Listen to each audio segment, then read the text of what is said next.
Uma série de mensagens sobre o tema Ser segundo o coração de Deus. Eu gostaria que você abrisse a sua Bíblia no primeiro livro de Samuel, capítulo 13, versículo 14.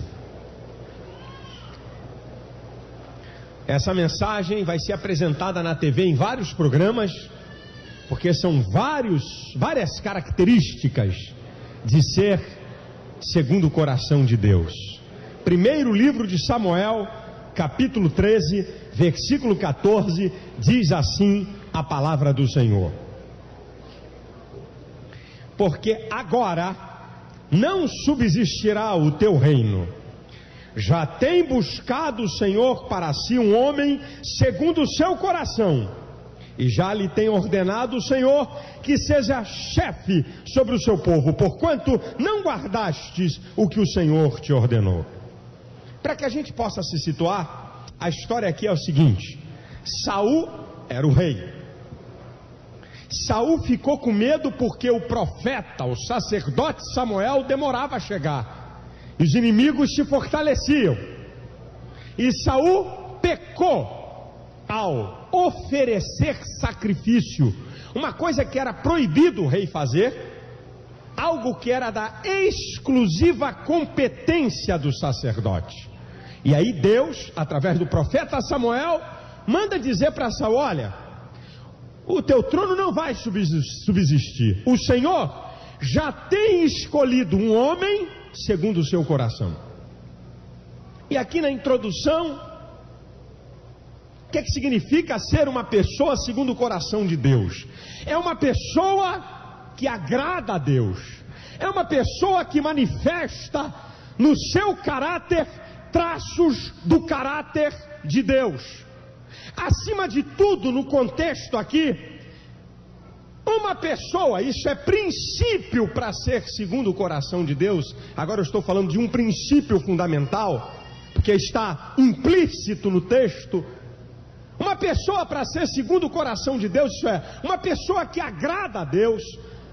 Essa pessoa, ela precisa obedecer a Deus. Deus vela muito pela obediência, porque Ele sabe muito bem o que a desobediência causa, porque Ele tem um exemplo de Lúcifer, o que ele fez. Então, se você quer ser uma pessoa que agrade a Deus, se você quer manifestar na sua vida características de que Deus diga: eu estou satisfeito com essa pessoa, o princípio é que você seja obediente, se submeta a Deus, a sua vontade e a sua soberania. Esse aqui é um princípio. Agora, como é que Deus pode ver uma pessoa segundo o seu coração? Qual é a característica principal? Como é que você pode saber que alguém é segundo o coração de Deus? Continua com a sua Bíblia aberta no primeiro livro de Samuel. Dá um pulinho para o capítulo 16, versículos 6 e 7. Aqui nós temos um outro princípio. Princípio para ser uma pessoa segundo o coração de Deus, em primeira instância, que seja obediente. Agora olha o outro princípio interessantíssimo, do primeiro livro de Samuel, capítulo 16, versículos 6 e 7. E sucedeu que, entrando eles, viu a Eliabe e disse: certamente está perante o Senhor o seu ungido. Porém o Senhor disse a Samuel: não atentes para a sua aparência, nem para a altura da sua estatura, porque o tenho rejeitado. Porque o Senhor não vê como vê o homem, pois o Senhor vê o que está, porque o homem vê o que está diante dos olhos, porém o Senhor olha para o coração. Sabe o que significa isso, meu irmão? Coração na linguagem bíblica é o homem interior, a sede da vontade, da inteligência e dos sentimentos. É a essência do ser. Silas realmente é a sua essência, não é o estereótipo. Porque Deus não olha para a aparência, porque a aparência pode ser maquiada pela linguagem verbal e gestual. A pessoa pode estar sorrindo e por dentro está chorando. A pessoa pode abraçar você e dar um tapinha nas tuas costas e está dizendo: tomara que esse miserável morra. E você não sabe, porque é aqui dentro que é o verdadeiro ser. Não existe pessoa segundo o coração de Deus só por uma fachada, porque fala bonitinho, porque é legal, é porque é um gentleman, porque é cortês e tal. Olha que pessoa. Não! Deus olha para a essência, Deus vê as intenções, as atitudes, os desejos da alma do homem. E Deus olha lá para dentro da pessoa, para Ele poder dizer: essa pessoa é segundo o meu coração, essa pessoa aí não é segundo o meu coração. Qualquer um aqui pode enganar o pastor, a igreja, a família, o patrão, quem quiser, porque o ser humano tem essa capacidade de maquiar, ele tem a capacidade de esconder realmente quem ele é. Não tem aquele ditado: fulano está botando as unhas de fora. Não é um ditado popular? O que significa? Que a pessoa está colocando para fora uma faceta do seu caráter, da sua personalidade que você não conhecia. Mas Deus, Ele olha para a essência do homem, Ele vê a intenção do homem, Ele vê o que está por dentro do homem. Portanto, ser segundo o coração de Deus não é porque tem cara de santo, ou roupa de santo, ou jeito de santo, porque Ele pode maquiar. Mas é lá dentro da tua alma, é lá dentro de você, que Deus vê quem realmente eu sou e você é. Isso aqui é um princípio, irmão, para ser segundo o coração de Deus. Agora vamos às características. Vamos às características. Características manifestadas de uma pessoa segundo o coração de Deus. Vamos ver se a gente passa no teste. Ai meu Deus, vou tirar 0. Vamos ver. Essas características, não dá para citar todas as características de Davi, mas eu escolhi 16. Vamos ver quantas dá para falar hoje. Vamos ver. Número 1, versículo 11 do capítulo 16. Primeiro livro de Samuel, 16, 11. Mantém sua Bíblia aberta nesses capítulos 16, 17, 18, por aí. Disse mais Samuel a Jessé: acabaram-se os mancebos? E disse: ainda falta o menor, eis que apacenta as ovelhas. Disse, pois, Samuel a Jessé: envia e manda-o chamar, porquanto não nos assentaremos em roda da mesa até que ele venha aqui. Sabe qual é a primeira característica que eu vejo de uma pessoa segundo o coração de Deus? É que uma pessoa segundo o coração de Deus é uma pessoa responsável. Analisa aqui. Todos os irmãos mais velhos, Davi era o caçula, já estavam em casa, e Davi ainda estava lá cuidando de ovelha. Se a outro dizia assim: meus irmãos estão tudo em casa, eu estou aqui, deu o que deu, o resto fica para amanhã. Está todo mundo lá, só eu aqui? Não, ele estava lá porque ele tinha tarefa a cumprir, independente do que os outros fazem ou não fazem. Sabe que o brasileiro tem uma péssima mania de ser um péssimo macaco de imitação. Fulano não concluiu o trabalho dele, eu também não vou concluir o meu não, ele deixou para amanhã, eu vou deixar também. Agora, uma pessoa segundo o coração de Deus é uma pessoa responsável. É responsável pelos seus atos, é responsável pelo seu trabalho, é responsável pela sua família, porque um irresponsável nunca pode ser segundo o coração de Deus. Uma pessoa que leva tudo na brincadeira, que leva tudo de qualquer jeito, leva tudo levado da breca, faz de qualquer maneira, não está nem aí para as consequências, não pode ser segundo o coração de Deus. Passou na primeira? Tem que ser responsável. Responsável pelas suas atitudes, responsável pelos seus atos, responsável por aquilo que foi entregue na sua mão.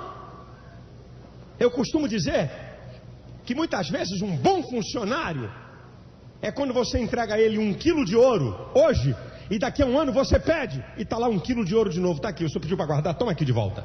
Você é um sujeito responsável. aquele que você pode confiar, você pode fechar os olhos, que sabe que ele vai desempenhar a tarefa. Como é que uma pessoa irresponsável, pastor, conforme Deus manda ou Deus permite? Deus manda não, é conforme Deus permite eu vou levando a vida, glória a Deus. Qualquer coisa o Espírito Santo ajeita. Parece mais um Deus bagunceiro, um Deus todo atrapalhado. Meu irmão, Deus não chama irresponsável. E uma pessoa que é irresponsável, Deus não chama irresponsável, só chama responsável. Um irresponsável não pode ser segundo o coração de Deus. 2. Um conjunto de características que eu vou botar no tópico 2. Versículo 18. Então, do capítulo 16, versículo 18. Aqui tem um conjunto de características de uma pessoa segundo o coração de Deus. Escuta isso aqui. Então respondeu um dos mancebos e disse: eis que tenho visto a um filho de Jessé belemita, que sabe tocar, e segura aí meu irmão, valente, animoso, homem de guerra, sisudo em palavras e de gentil presença. Até aqui. Número 1, ele é valente. Cara valente não é covarde nem medroso. Cara valente não foge da raia, não foge da batalha. Cara valente não tem medo da vida. Enfrenta a situação, não se acovarda. Desculpa minha gente, mas agora é com a minha classe. Quando eu digo a minha classe, são os homens, masculino. O que tem de homem frouxo sai de baixo. Tem até pena de um monte de mulher. Cara que tem ideia, não sei não. Vai dar. Meu sogro aqui, o pastor Santos, diz que o cabra tem que dar tapa na cara de onça e puxar barba de leão. Para dar tapa em cara de onça e puxar barba de leão, tem que ser valente. Brigador pelas coisas. Deus quis, né, pastor? O que é que eu vou fazer? Foi Deus. Não briga por nada, não luta por nada. Pastor, foi Deus. Foi Deus. Deus é soberano, não tem nada com isso. Aqui diz que ele era valente. Aqui diz que ele era animoso, otimista, animado. Vambora, vamos para frente. A coisa tá feia, mas amanhã vai ficar melhor. Hoje não tem nem meia luz no final do túnel, mas amanhã não vai ter nem túnel, porque Deus vai abençoar. Deus está conosco, tem vitória, tem bênção, tem porta aberta. É animado, é otimista.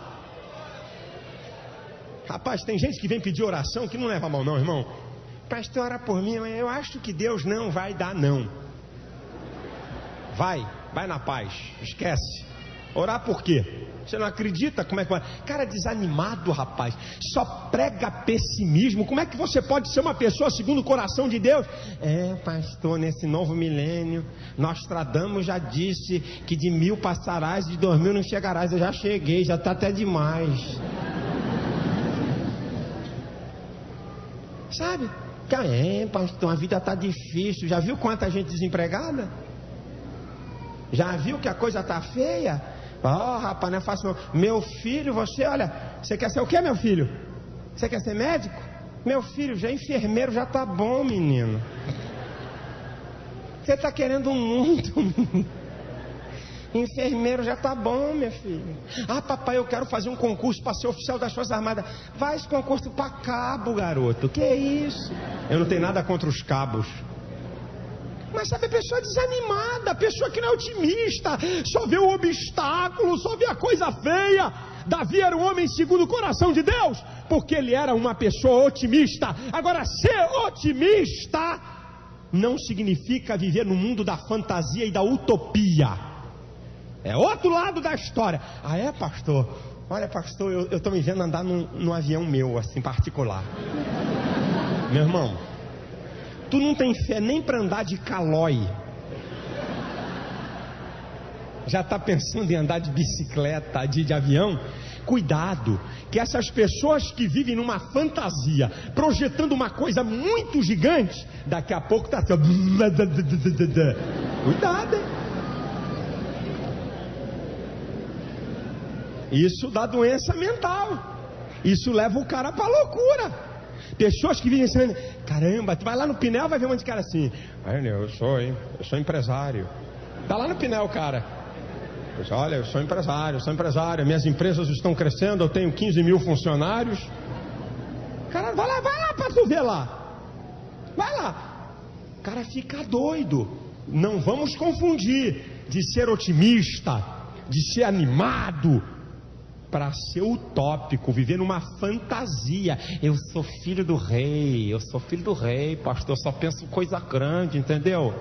Faz o seguinte, pensa um pouquinho para tu sair do biscate, para pelo menos ter um salário fixo. Já começa pensando aí, você é filho do rei, pensa então um pouquinho diferente, né? Para melhorar, certo? Outra coisa, irmãos, uma pessoa segundo o coração de Deus, ela crê na bênção de Deus da vida dela, que ela vai crescer. Ele é animado, olha, eu entrei aqui por baixo, eu entrei aqui na última ribeira da curva, trabalho com o seu João ninguém, e trabalho do lado do seu coisa nenhuma.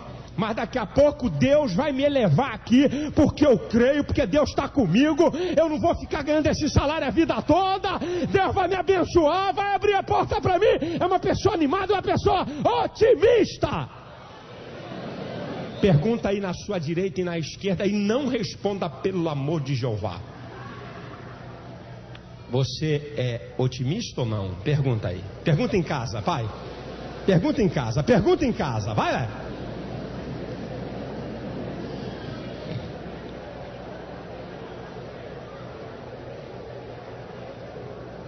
Agora diz aqui que o homem segundo o coração de Deus, que era Davi, era homem de guerra. Você tem que pegar a palavra e adaptá-la também ao sentido de hoje. Guerra lá era guerra mesmo, de espada, de lança, o pau quebrava. Mas nós hoje também temos uma guerra, a guerra pela vida, a guerra do mundo espiritual. O homem segundo o coração de Deus é de guerra. Sabe de vez em quando que eu fico vendo na igreja? Cai um camarada endemoniado do lado do crente. Jesus tem poder, Jesus não deixa esse demônio me encostar em mim. Jesus não deixa. Meu Deus do céu. Aí o demônio até diz assim: pode ficar quieto aí, ô crente, que eu não vou te tocar não, ô medroso. Só falta o demônio falar isso, ó. Sabe o que era para acontecer quando um demônio se manifestasse na igreja? Uns 50 voar em cima. Não, deixa comigo. Não, agora é minha vez. Da semana passada foi a sua. Não, esse é meu. Eu tô doido para dar uma nele, tem que ser comigo. É de guerra, é de batalha. Tem gente que o diabo está pintando e bordando na casa dele e está lá, meu Deus, ai Jesus, Jeová. Que negócio é esse? Vem, capeta, que eu vou te mandar fogo e chumbo na tua asa. Eu vou guerrear com você e você vai correr, porque maior é o que está comigo.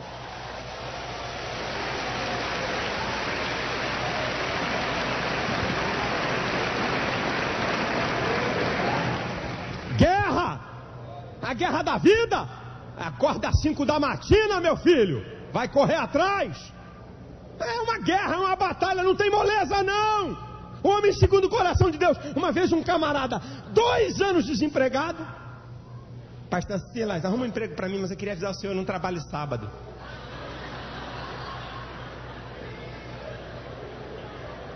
Como?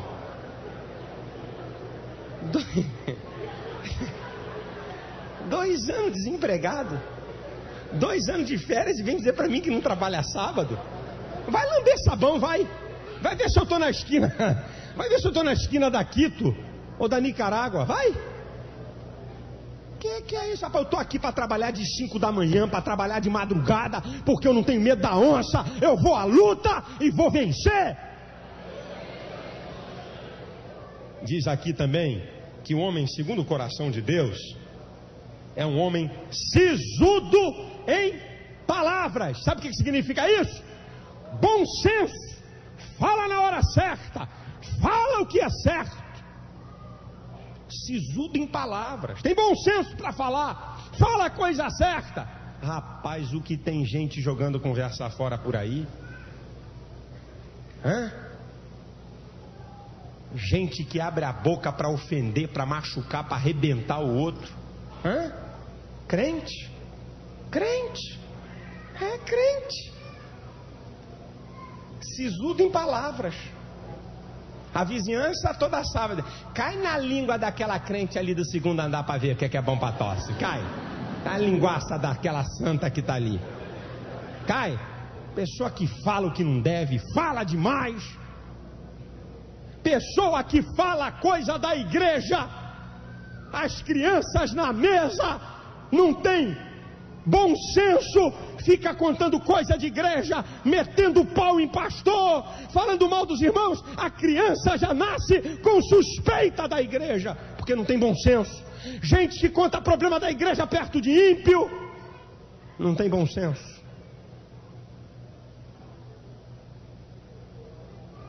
É porque o pastor, é porque o irmão. Aí o moleque diz assim: caramba, eu não quero ser dessa igreja não. Ou então o moleque diz assim: esse pastor, olha a cara dele, o pastor vai cumprimentar o garoto. O moleque já olha para o pastor com cara feia. E o pastor não está nem aí, não sabe nem o que é. É o pai e a mãe incoerente dentro de casa, falando o que não deve, contando o problema da igreja para parentes que não acreditam. Como é que tu vai ganhar tua família? Como é que tu vai ganhar teu marido? Como é que tu vai ganhar tua esposa? Como é que tu vai ganhar teu patrão? Não tem bom senso para falar, igual um obreiro que já passou por aqui. Aí para mim, pastor, o diabo não tem moleza comigo não. Irmão, aqui ó, 9 aviso prévio na carteira. Já fui mandado 9 vezes embora porque eu não dou sopa pro diabo não. O que é que você faz, irmão? Eu digo mesmo pro chefe: tu é um endemoniado, tu é filho do capeta, tu vai pro inferno. Aí sabe o que é que o patrão faz com ele? Sabe? O patrão diz assim: olha, o filho do diabo vai mandar o filho de Deus embora. Rua! Não tem bom senso.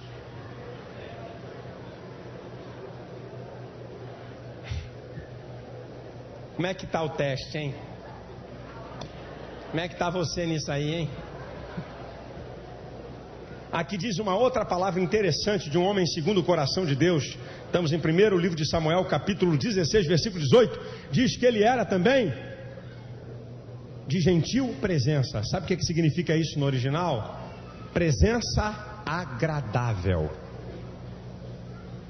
Ele tinha uma presença agradável. Você já viu os caras chatonildo de galocha?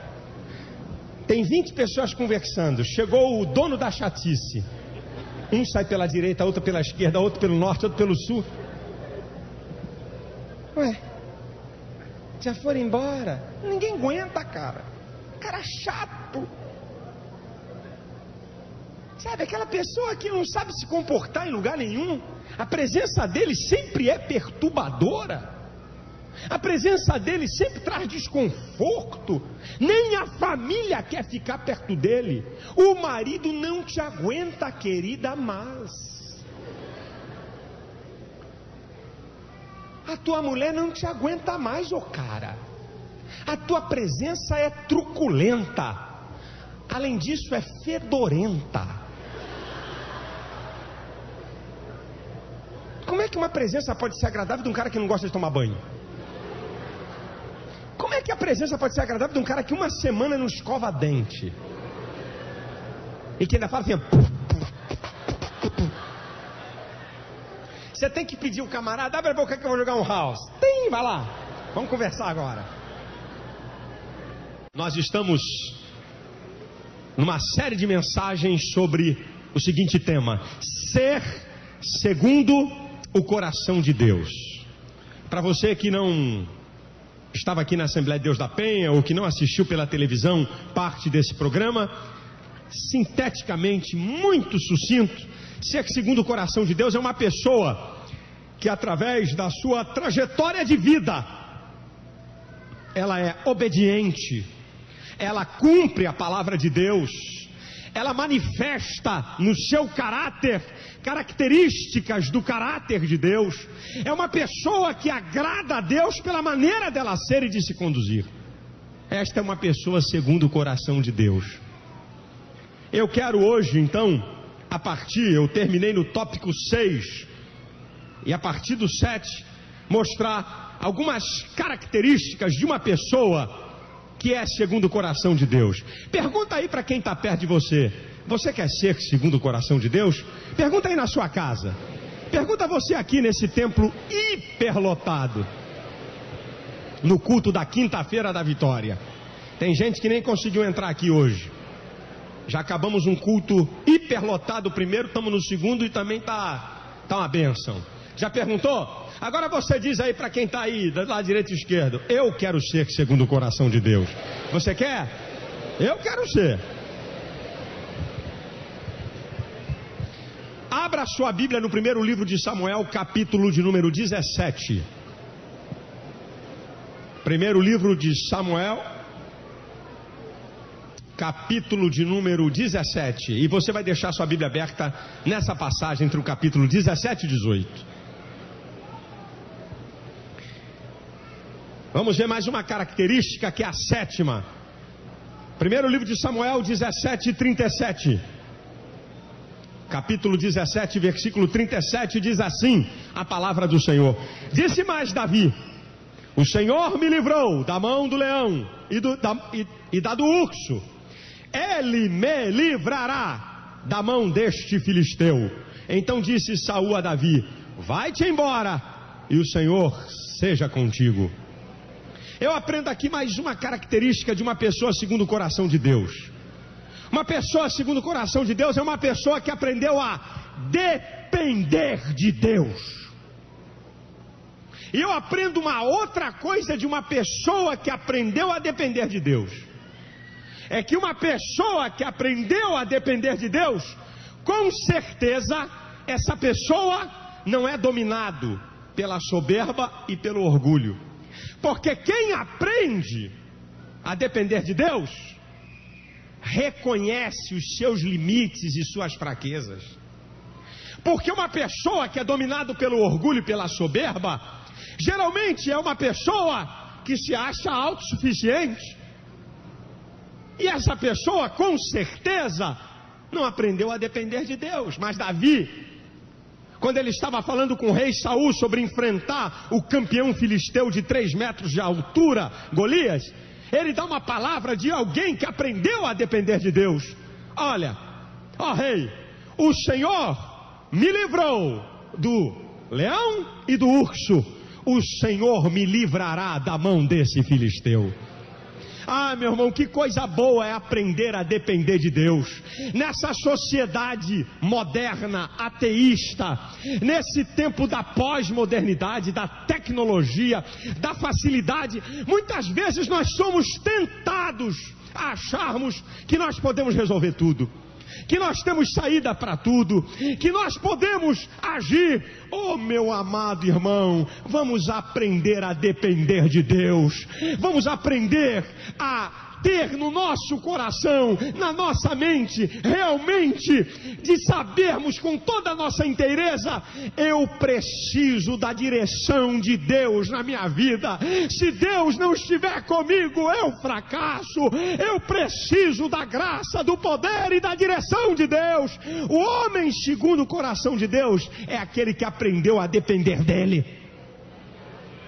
É aquele que não é precipitado na tomada de posição. É aquele que não age sozinho sem antes consultar a Deus. Davi podia chegar para o rei Saul e dizer: olha, rei, eu não queria contar não, mas eu queria dar uma palavrinha com o senhor, rei. Eu queria dizer que um urso veio em cima das minhas ovelhas. Vai ver o estado desse ursinho, tadinho. Eu triturei. E também um leão eu peguei logo e rasguei ele no meio. Louvado seja eu, glorificado é o meu nome, porque eu sou bom mesmo, eu sou fera. Mas Davi disse: olha, o Senhor me livrou do leão e do urso. É o Senhor que pode me livrar desse campeão. Quem pode, irmãos, é Deus. Deus pode todas as coisas. Igreja do Senhor, vamos aprender a depender de Deus. Uma outra característica de uma pessoa que é segundo o coração de Deus, uma pessoa que agrada a Deus, que obedece a Deus, que vive na prática da palavra, que manifesta no seu caráter características do caráter de Deus. Eu só vou citar os capítulos, você não precisa abrir, porque eu quero falar de maneira geral, sem ir num versículo em si. Depois em casa você leia o primeiro livro de Samuel, capítulo 18, 20 e segundo Samuel, capítulo 9. Uma outra característica de uma pessoa segundo o coração de Deus, a história desses capítulos é o seguinte: Jonatas reconhece que Deus está com Davi. Jonatas sabe que seu pai, o rei Saul, está perseguindo a Davi injustamente. Então Jonatas chega para Davi e diz: olha Davi, quando Deus te vingar dos teus inimigos, faz um pacto que você não vai destruir a minha casa. Davi faz um pacto com Jonatas. O tempo passa, Jonatas morre, Saul morre, 15 anos são passados. Diz a Bíblia no capítulo 2 de 2 Samuel, que houve uma guerra prolongada entre a casa de Davi e a casa de Saul, e a casa de Davi prevaleceu. Davi é um rei que está lá em cima no Ibope, forte, poderoso, um reino edificado, um reino abençoado. 15 anos se passaram, Jonatas era morto. E eu aprendo agora que uma pessoa segundo o coração de Deus é uma pessoa que tem palavra, que cumpre com a sua palavra. Sabe que tem gente por aí, tratou uma coisa, deve uma grana ao camarada, o camarada morreu, ele diz: oh, louvado seja o Senhor. Deus é bom, né, irmãos? Oh, que o Senhor o tenha. Maravilha, Jeová. E a mulher dele? E os filhos dele? E a família dele? E a tua palavra? 15 anos se passaram. Davi é um rei poderoso. Aí Davi chama os seus assessores e diz: haveria alguém da casa de Saul que eu pudesse fazer beneficência por amor a Jonatas? Aí disseram: olha, tem um cara lá entrevado, aleijado da mão, aleijado do pé, um tal de Mefibosete, que está lá em Lodebar. Mais ou menos o significado de Lodebar aqui no português carioquês, Mefibosete estava perto do quinto dos infernos, mais ou menos. Lugar de valor nenhum. Eu posso conjecturar, desde que não cometa heresia. Eu estou aqui vendo um assessor de Davi chegar para Mefibosete e dizer: olha, o rei te chama. Talvez Mefibosete pensou assim: avisa para esse rei que eu sou aleijado da mão e do pé, não dá para me lutar contra ele não. Porque naquela época, quando um rei tomava um domínio, executava todo mundo da família, para ninguém vir reivindicar o reino. Se esse camarada me descobriu aqui, rapaz, o rei está te chamando. Trouxeram Mefibosete à presença de Davi. Davi disse: devolva todas as terras de Saul a ele. Enquanto ele viver, ele vai comer na mesa do rei. Porque Davi era um homem de palavra. Que tipo de crente é você? Acerta uma coisa, fala uma coisa e dá golpe. Gente que não tem palavra, que não cumpre com a sua palavra. Como é que é você? Uma pessoa segundo o coração de Deus é uma pessoa que honra a sua palavra, é uma pessoa que tem integridade para cumprir com a sua palavra. Ai, o Espírito Santo apagou da minha mente. Isso é Deus, irmãos. Eu estou devendo quem? Como? Rapaz, toma jeito. Davi não esqueceu do seu pacto, porque ele era um homem de palavra. Em nono lugar, sabe o que eu aprendo de Davi? Presta atenção que aqui eu vou demorar um pouquinho.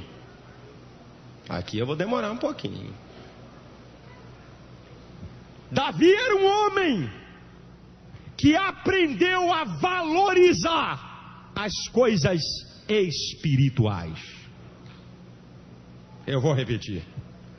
Davi, o homem segundo o coração de Deus, e aqui está a nona característica, ele aprendeu a valorizar as coisas espirituais. Abra comigo no capítulo 24 de 1 Samuel. Vamos fazer uma leitura aqui. Você que está em casa também.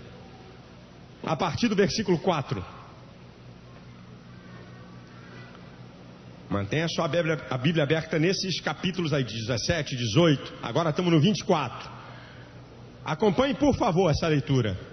Capítulo 24, a partir do versículo 4. Você vai ver como é que ele reconhecia as coisas espirituais. Ele sabia do valor das coisas espirituais. Então, os homens de Davi lhe disseram: eis aqui o dia do qual o Senhor te diz: eis que te dou o teu inimigo nas tuas mãos. Far-lhe-ás como te parecer bem aos teus olhos. E levantou-se Davi e mansamente cortou a orla do manto de Saul. Sucedeu, porém, que depois o coração doeu a Davi por ter cortado a orla do manto de Saul. E disse aos seus homens, presta atenção, meu irmão: o Senhor me guarde de que eu faça tal coisa ao meu Senhor, ao ungido do Senhor, estendendo eu a minha mão contra ele, pois é o ungido do Senhor. E com estas palavras Davi conteve os seus homens e não lhes permitiu que se levantassem contra Saul. E Saul se levantou da caverna e prosseguiu o seu caminho. Depois também Davi se levantou e saiu da caverna e gritou por detrás de Saul, dizendo: Rei meu Senhor. E olhando Saul para trás, presta atenção, irmãos, Davi se inclinou com o seu rosto em terra e se prostrou. E disse Davi a Saul: por que dá tu ouvidos às palavras dos homens que dizem: eis que Davi procura o teu mal? Eis que este dia os teus olhos viram que o Senhor hoje te pôs em minhas mãos nesta caverna. E alguns disseram que te matasse, porém a minha mão te poupou, porque disse: não estenderei a minha mão contra o meu Senhor, pois é o ungido do Senhor. Capítulo 26, versículo 9. E eu explico as duas passagens. 1 Samuel 26, 9. Disse Davi a Abissai: nenhum dano lhe faças, porque quem estendeu a sua mão contra o ungido do Senhor e ficou inocente. Agora comigo aqui, irmão, presta atenção. Saul tentou matar Davi 6 vezes. Só 2 vezes foi tentando cravar uma lança nele. O que que você faz com uma pessoa que tenta te matar 6 vezes? Olha o que Davi está dizendo aqui: eu não toco no ungido do Senhor, porque quem é que toca no ungido do Senhor e fica impune? Olha, ele reconhecia o valor das coisas espirituais, mas eu quero te dar um alerta. Quem dera que toda a igreja evangélica brasileira tivesse me assistindo nessa hora. Quem dera que todas as ovelhas do Senhor nesse país tivessem me assistindo agora. Saul possuía a unção de rei. A unção de sacerdote era superior à unção de rei. Davi não quis nem tocar num camarada que tinha unção de rei. E com um detalhe: no capítulo 16 de 1 Samuel diz que o Espírito do Senhor se retirou de Saul. Por que Davi não quis tocar em Saul? Porque Davi sabia que naquele homem, apesar de seus defeitos, havia uma investidura de uma autoridade espiritual. E eu lamento profundamente que muitos crentes hoje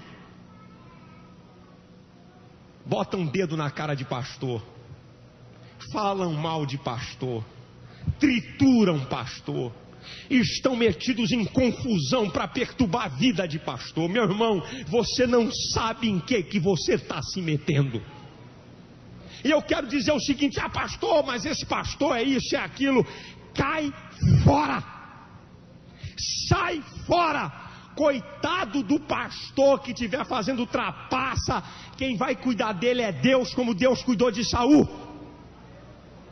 Não é da tua conta, desculpe a expressão forte. Sai fora. Sai de grupo de divisão. Sai de grupo que ataca pastor. Sai de grupo que arma contra o pastor, porque você está contra alguém que tem uma unção de Deus na vida.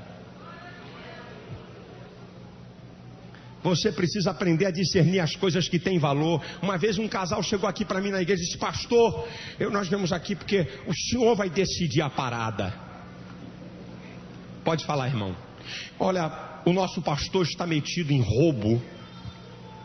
e nós vamos tomar uma atitude hoje contra ele, e a coisa vai ficar feia, e vai acontecer, vai arrebentar, não sei o que o senhor acha? O que o senhor falar nós vamos fazer. Cai fora de lá. Cai fora de lá. Sai fora. Deixa esse pastor com Deus. Meu filho, acertar conta com Deus não é brinquedo não, irmão. Eu falei, sai fora. Sai fora. Não é da tua conta. Sai fora. Sabe o que a gente diz aqui nessa igreja, irmãos? Aqui a gente diz, irmão, o que adianta você estar aqui nessa igreja dizendo, não vou com a cara daquele bigode, sabia? Esse cara prega e me irrita. E outro, e aquele lá que é o sogro dele lá, que é gente boa, mansinho, todo alinhado, também não vou com a cara dele não. Deixa eu te botar nesse negócio também. Eu também não vou com a cara. Como é que o camarada vem para a igreja para não ir com a cara do pastor? A igreja é lugar de paz e de comunhão. O cara entra lá, está emburrado, olhando o pastor, parece que está com um dente assim. Parece até um pitbull, rangindo. Rapaz, vai então para uma igreja para você ficar em paz. Vai para uma igreja que você quer o bem-estar. O cara está na igreja e está triturando o pastor. Esse pastor tem que... o carro dele, o salário dele, a roupa dele, a família dele. Rapaz, vai embora então. Deixa a vida de pastor de lado, que eu conheço, eu não vou citar aqui por questões éticas. Eu conheço nenhum da dois não, que morreram por tentar tocar em pastor. E não é tocar em pastor dando tapa não.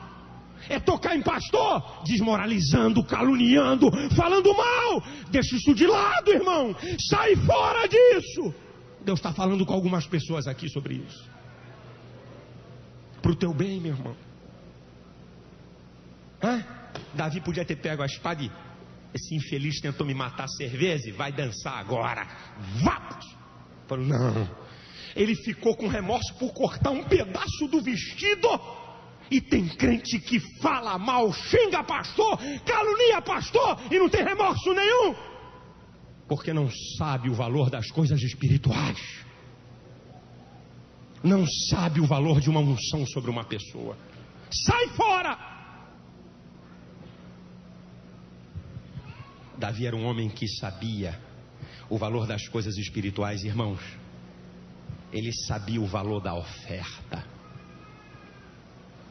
Ai, irmãos, como os crentes hoje, como é que o diabo é sagacíssimo. Como os crentes hoje não sabem o valor espiritual da oferta. Muita gente. Oh meu Deus, que essa igreja no Brasil me assistisse. Eu vou mostrar para você à luz da Bíblia o que Davi pensava sobre oferta. Olha a visão desse homem sobre oferta. Ele sabia do valor das coisas espirituais. Irmãos, quando você vê o diabo lutando muito contra alguma coisa dentro da igreja, você pode fazer o contrário do diabo, que é vitória certa. O diabo luta para o crente ser miserável, não dá dízimo, não dá oferta, porque ele sabe também o valor da oferta. O diabo sabe. Você quer ver a visão de Davi sobre a oferta? Comigo. Segundo livro de Samuel, capítulo 24, versículo 24. Esse texto é citado muitas vezes quando se fala em oferta na igreja. Aqui começa, mas tem umas 9 características que Davi olha para a oferta. Segundo Samuel 24, 24.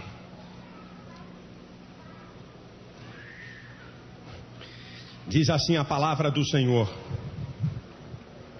É o último capítulo.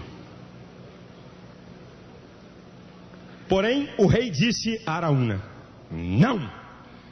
Porém, por um certo preço te comprarei, porque não oferecerei ao Senhor meu Deus holocaustos que me não custem nada. Sabe qual é a história aqui? O rei queria fazer um altar para oferecer sacrifícios para Deus. O dono da terra disse assim: é altar para Deus? Eu dou a terra de graça. Davi disse: não. Eu não oferecerei holocaustos, ofertas ao Senhor que não me custem nada.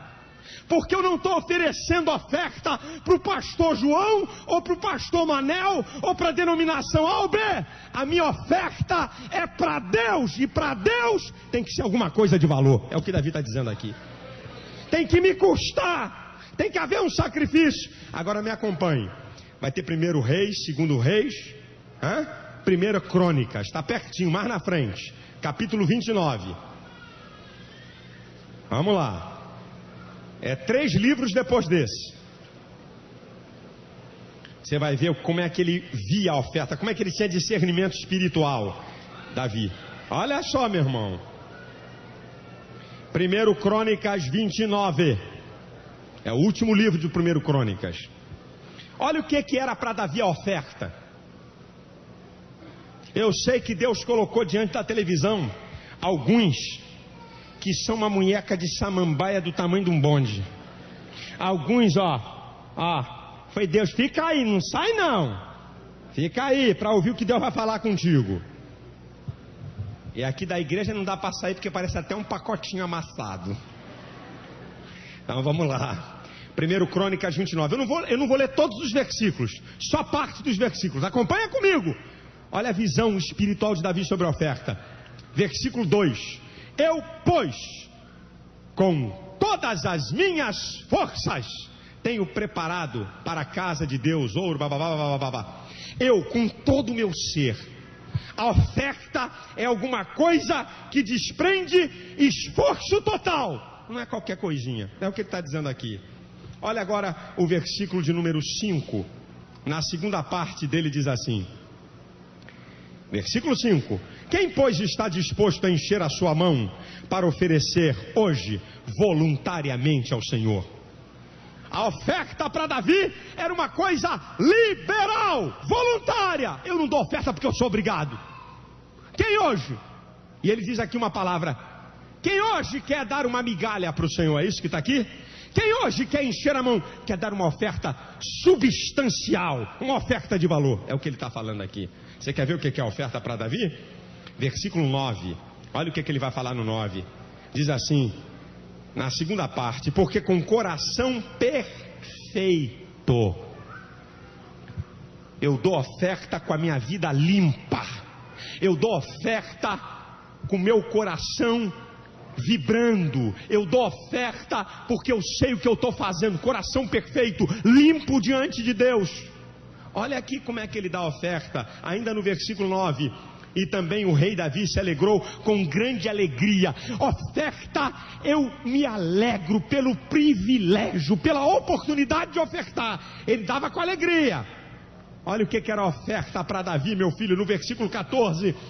Porque quem sou eu e quem é meu povo que tivéssemos poder para tão voluntariamente dar semelhantes coisas? Porque tudo vem de ti e da tua mão damos. Sabe o que era a oferta para Davi? Providência de Deus. Eu dou oferta porque Deus me dá. Porque se Deus não me dá, eu não posso dar nada, porque tudo que tenho provém dele. Olha a visão que Davi tem. Olha a visão de Davi sobre a oferta, meu irmão. Não acabou não. Olha a visão dele sobre a oferta. Capítulo 17. Olha o que ele vai falar aqui sobre a oferta.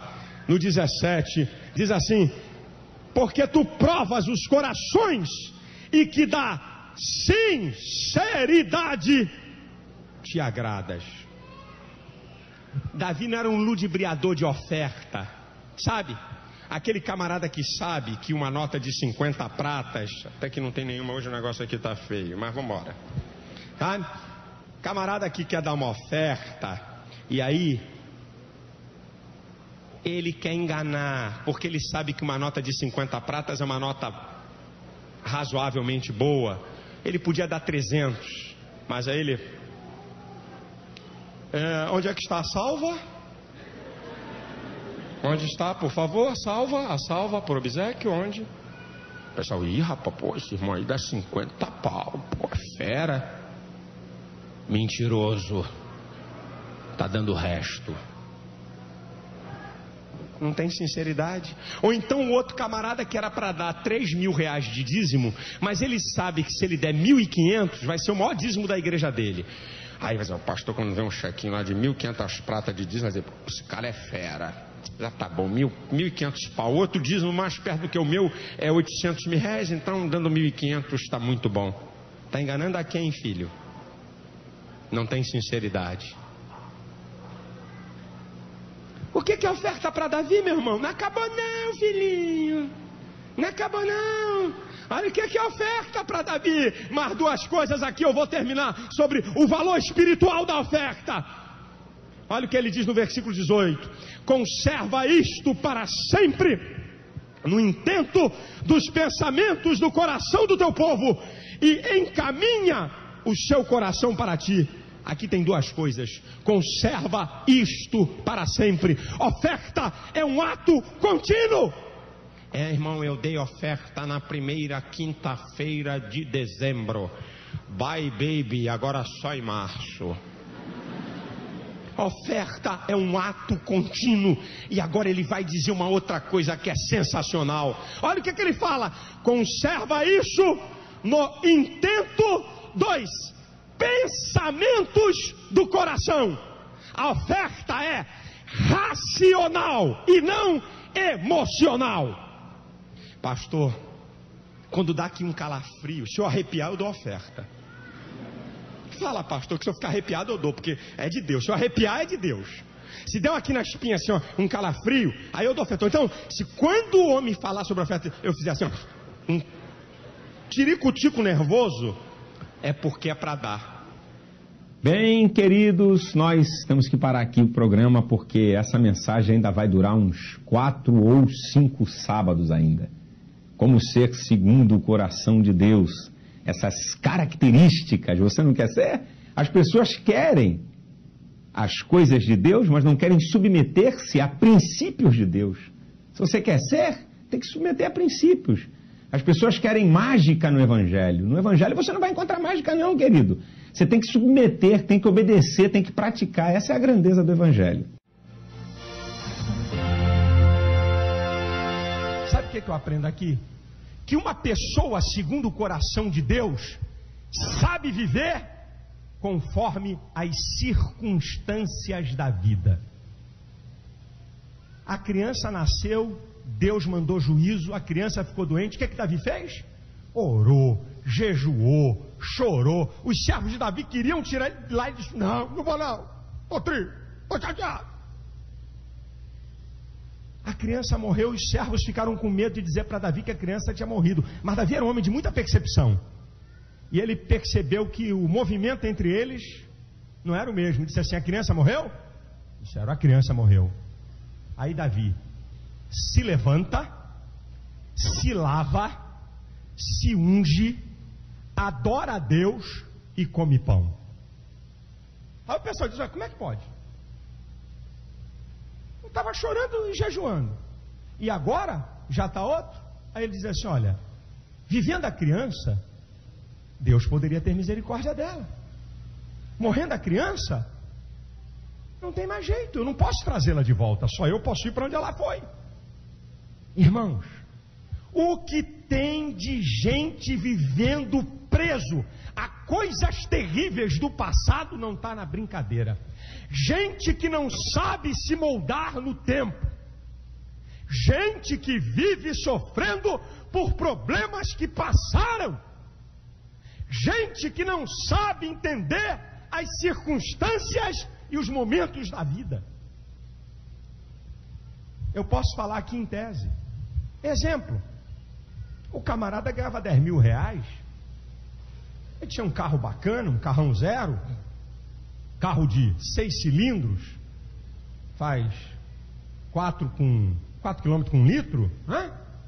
A filha estuda alemão, francês, inglês, informática, outro filho não sei o que, todo ano tira férias, todo mês compra roupa nova, porque dá para o padrão dele. A casa já é própria e tal. Aí ele perde um emprego de 10 mil e passa a ganhar 1.000. O que ele tem que fazer, gente? É uma nova circunstância, é um novo momento. Reúne a família e pelo menos diz isso: moçada, sabiá vai mudar de cantiga. Querida filha, Vamos cancelar o alemão, o francês e o inglês, porque eu não tenho mais o din-din para pagar. Certo? Eu vou vender esse carro de 6 cilindros e vou comprar um de 1000 cilindradas. Aquele mais baratinho que a Fiat, a Volkswagen e a Ford e a General Motors têm. Aquele carrinho que com 1 litro faz 12. Acabou viagem, acabou férias para passar fora, acabou roupa nova todo mês, porque ele vai se adaptar a uma nova circunstância. Mas não. O que vão pensar de mim? Se eu mudar de vida, o que vão dizer? Vão dizer que eu estou caindo. Não posso. Não posso. A demanda dos outros? O que vão dizer? A pessoa vive em função do que os outros estão pensando e não vive na realidade dele. Não vivencia o momento dele. E o carro só anda com o ponteiro colado no vermelhinho lá, dizendo: gasolina! E quando ele vê uma banguela, uma descida, aí o camarada vê assim uma descida, e lá no final da descida tem um sinal, e a rua continua, aí ele dá a banguela e vem orando: Senhor, coloca um anjo para aquele sinal não fechar, oh meu Deus, mantenha. Isso é vida de maluco. Isso é vida de doido. A pessoa vive fora da sua realidade. Davi chorou enquanto tinha que chorar. Davi ficou preso a um lugar.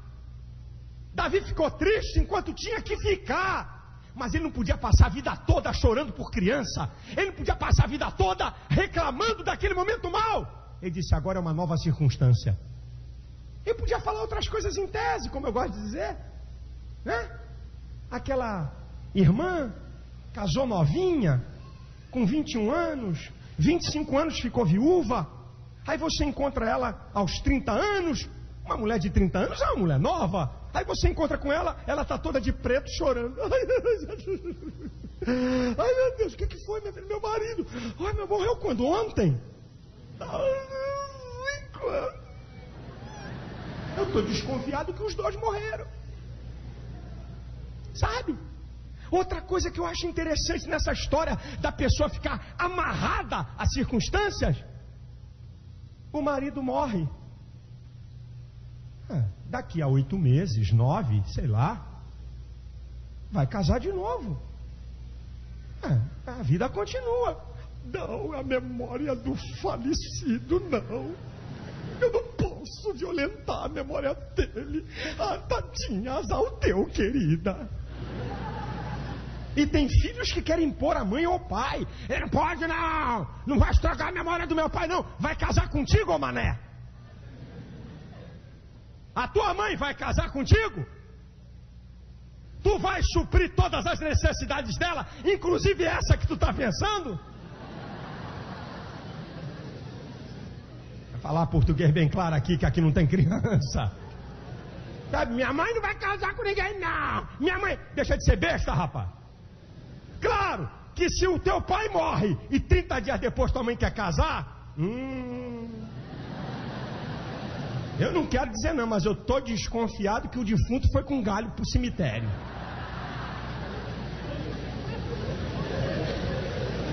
Isso não vai ser apagado, não. Vai sair lips e letra na televisão. Isso é tudo que eu estou falando aqui.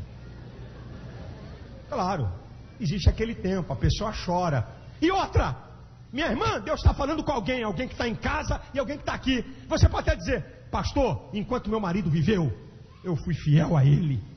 Eu o amava profundamente. Eu nunca vou amar um homem como amei o meu marido. Pô, é perfeito. Nós tínhamos uma comunhão perfeita. Eu fiz tudo de melhor. Eu vivi da melhor maneira com meu marido. Perfeito. Só que ele foi. Você está livre diante de Deus e você está livre diante da lei e da sociedade. A vida continua. Você não pode ficar preso lá atrás, 10 anos, 15 anos, que você vai acabar com a sua vida. Ai, porque meu pai há 15 anos atrás falou não sei o que, aquele homem disse não sei o que, aquele irmão, deixa de besteira. Você tem que se adaptar às circunstâncias. O momento que Deus permite você, enquanto a esperança, eu estou lutando, estou brigando, não dá mais, eu vou dar a volta por cima e vou continuar a vida, porque Deus tem vitória e tem bênção para mim.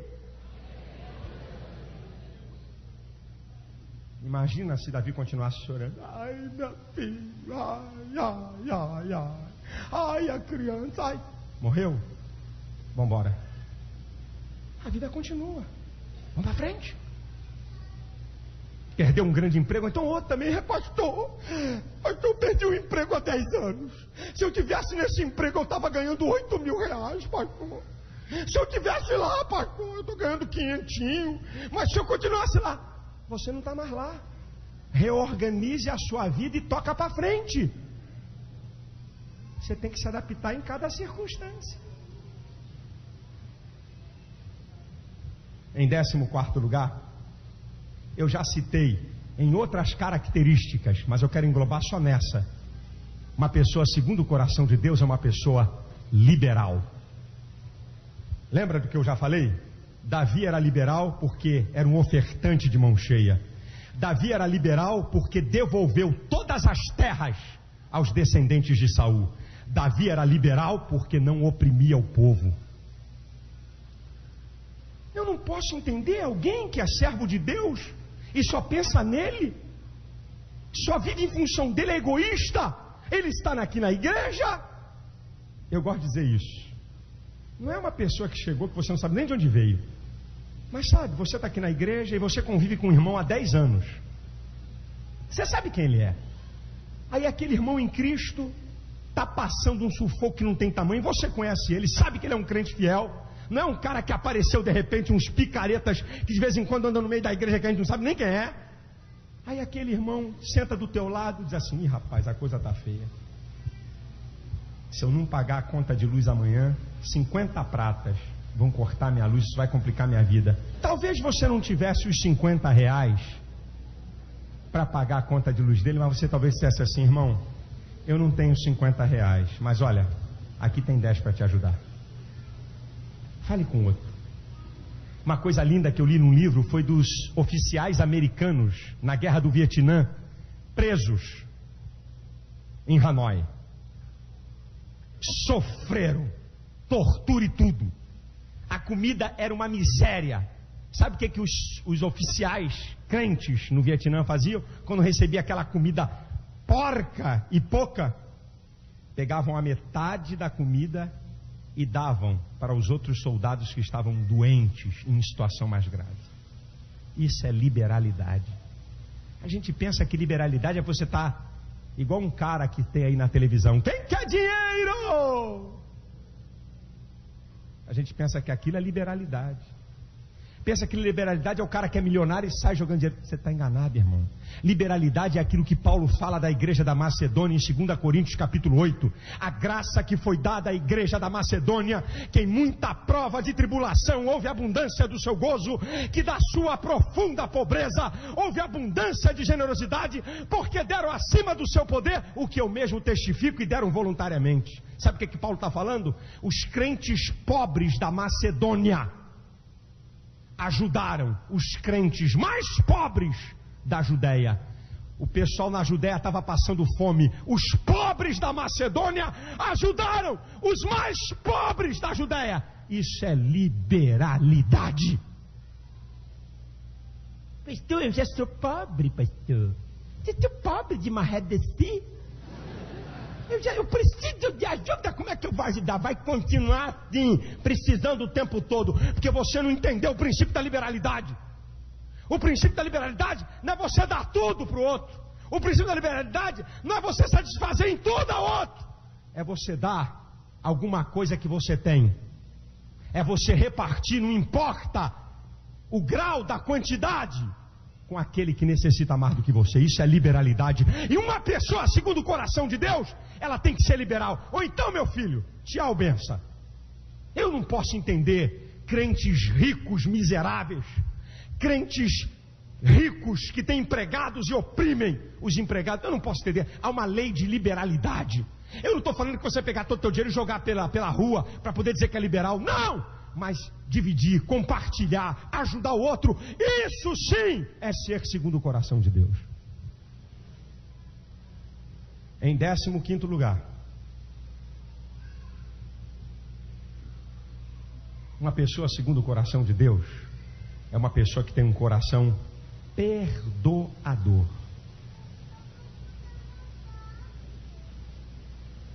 Se eu e você, se nós não aprendermos a liberar perdão, meu irmão, não tem jeito, não tem cristianismo. A gente se aborrece, pode ficar chateado. Nós somos seres humanos, eu fico também, eu me aborreço também, eu fico chateado também. Mas eu não posso guardar ódio, rancor, vingança contra ninguém. Eu acho lindo Davi. 6 vezes Saul tentou matar Davi, e 2 de maneira direta, e 4 arrumando laço. 2, Saul pegou a lança para cravar em Davi, Davi teve que, sair fora. Você imagina uma pessoa que tenta te matar 6 vezes, o que é que tu faz com ela, hein? O que é que você deseja para ela, hein? Pastor, o fulano me ofendeu. Não estou falando de matar não, em querer matar. Ofensa, negócio, discussão. Eu não perdoo, eu me ofendeu a minha família. Saul tentou matar Davi 6 vezes. Agora, olha o que Davi fala e faz quando Saul morre. 2 Samuel capítulo 1. Acompanha comigo essa leitura. Já já eu vou terminar.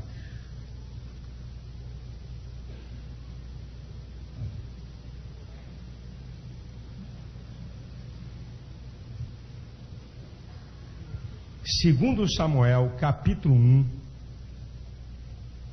ele vai falar, o título é O Pranto de Davi por Saul e Jonatas, a partir do 19, capítulo 1, a partir do 19 até o 25, olha o que diz: Ah, ornamento de Israel, nos teus altos fui ferido, como caíram os valentes. Não noticies em Gate, não publique nas ruas de Asquelon, para que não se alegrem as filhas dos filisteus, para que não saltem de contentamento as filhas dos incircuncisos. Vós, montes de Gilboa, nem orvalho, nem chuva caia sobre vós, nem sobre vós, campos de ofertas alçadas, pois, ai, desprezivelmente foi arrojado o escudo dos valentes, o escudo de Saul, como se não fora ungido com óleo. Do sangue dos feridos, da gordura dos valentes, nunca se retirou para trás o arco de Jonatas, nem voltou vazia a espada de Saul. Saul e Jonatas, tão amados e queridos na sua vida, também na sua morte se não se separaram. Eram mais ligeiros do que as águias, mais fortes do que os leões. Vós, filhas de Israel, chorai por Saul, que vos vestia de escarlata em delícias, que vos fazia trazer ornamentos de ouro sobre o vosso vestido. Como caíram os valentes no meio da peleja. Jonatas, nos teus altos foi ferido. Angustiado estou por ti. Pode seguir, meu irmão Jonatas. Só quem fala isso é quem libera perdão. Irmãos, uma das coisas mais fundamentais da vida cristã é o perdão. E deixa eu dizer uma coisa que eu já falei numa outra mensagem que foi exibida aqui na televisão sobre preparado para as pedradas da vida. E eu vou repetir o que eu falei nessa mensagem. De certa forma, o perdão de Deus depende do nosso perdão. É isso, pastor. O que diz na oração que Jesus ensinou, Mateus capítulo 6, versículo 12 e 14? Perdoa as nossas dívidas, como nós. E depois no versículo 14: se não perdoarmos aos homens as vossas ofensas, vosso Pai Celestial não perdoará as vossas ofensas. Se eu não liberar perdão para quem me ofende, Deus também não libera perdão para mim. O que é que diz Mateus capítulo 18, na parábola do credor incompassivo, que Jesus mostra isso? Um camarada que devia muito, foi perdoado pelo Senhor. Um outro devia pouquinho a esse camarada, ele não quis perdoar. Foram contar para o Senhor chamou esse servo mau e disse: agora você vai pagar tudo. Qual é o ensino que Jesus fala no final da parábola? Se não perdoar as ofensas a vossos irmãos, assim também vosso Pai não vai perdoar as suas ofensas. Que coisa tremenda, irmão. Como é que um crente pode viver 15 anos na igreja guardando ódio e rancor de uma pessoa? Como é que céu ele quer entrar? Só se for para o céu da boca, porque no céu da glória não vai. Como é que uma pessoa que não aprende a liberar perdão, ela pode ser uma pessoa segundo o coração de Deus? Davi liberou perdão, Davi perdoou, Davi não tinha ressentimento no coração. E esse é um dos maiores testemunhos que você perdoa uma pessoa. É quando você escuta falar no nome dela, ou você vê a pessoa, você não sente nada contra aquela pessoa. Significa que você está limpo, que você verdadeiramente perdoou. E em último lugar, das 16 características de uma pessoa segundo o coração de Deus, eu entendo por que a Bíblia diz que Davi é segundo o coração de Deus. Sabe por quê, querido? Porque na Bíblia não tem adorador como Davi. O que significa adorar? Adorar significa prestar culto, reconhecer como Deus. O que é o louvor? É uma expressão da adoração. O que é adorar? É elogiar, reconhecer, elogiar, dizer coisas boas a respeito daquilo que você reconhece. E adorador como Davi não tem. Adorador como Davi não tem. Olha o que é que ele fala em 1 Crônicas 29, 11 e 12. Porque tua é, Senhor, a majestade, a honra, o poder, a vitória e a magnificência. Porque teu é o reino, teu é tudo que há nos céus e na terra. Tu te exaltastes acima de todos como chefe, riqueza e glória vem diante de ti. Na tua mão há força e poder, na tua mão está o engrandecer e o da força tudo. Olha que adoração linda de Davi. Você já leu os salmos de Davi? O Salmo 68, versículo 4: cantai a Deus, cantai louvores ao seu nome, louvai aquele que vai sobre os céus, pois o seu nome é Já, exultai diante dele. Olha o que Davi fala no Salmo 71, que é um salmo de Davi, no versículo 8: encha-se a sua boca do seu louvor e da sua glória todo dia. Olha o que Davi fala no Salmo 86, que é salmo de Davi, e no versículo de número 12: louvar-te-ei, Senhor Deus meu, de todo o meu coração, e louvarei o teu nome para sempre. Aleluia, glórias a Deus. Era um verdadeiro adorador, irmãos. Igreja do Senhor, povo de Deus, vocês sabem que todo tipo de gente procura Deus.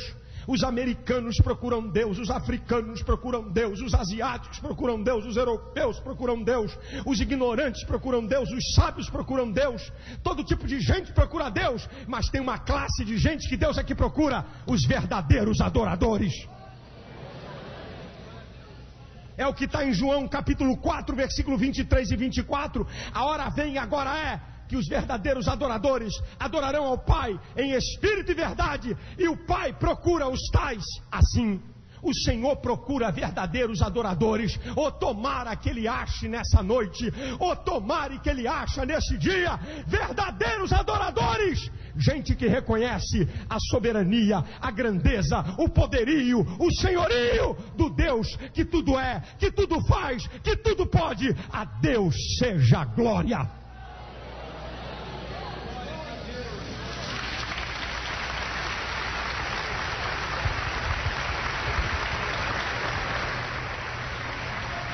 Sabe, minha gente, nós somos muito bons para pedir. Eu já falei que se a gente pudesse analisar a oração da maioria dos cristãos, seria 90% de tudo que é oração é para pedir. Senhor, me dá, eu quero o Senhor. E eu quero, Senhor, eu estou pedindo e de novo estou falando. Estou falando, já falei ontem, estou falando agora e vou falar de novo. Eu quero. Me dá, Senhor, eu quero, eu preciso, eu quero. Santo. 90% da oração. Olha, quando a oração é boa, tem pelo menos aí uns 8% de agradecimento. Isso é uma big de uma oração, hein? 90% de petição, 8% de agradecimento e 2% de adoração. Isso ficou. Porque tem, eu não quero falar, mas tem que falar. A maioria das orações são 98% de petição, 1,5% de agradecimento e 0,5% de adoração. Eu estou até vendo a adoração. O cara pede,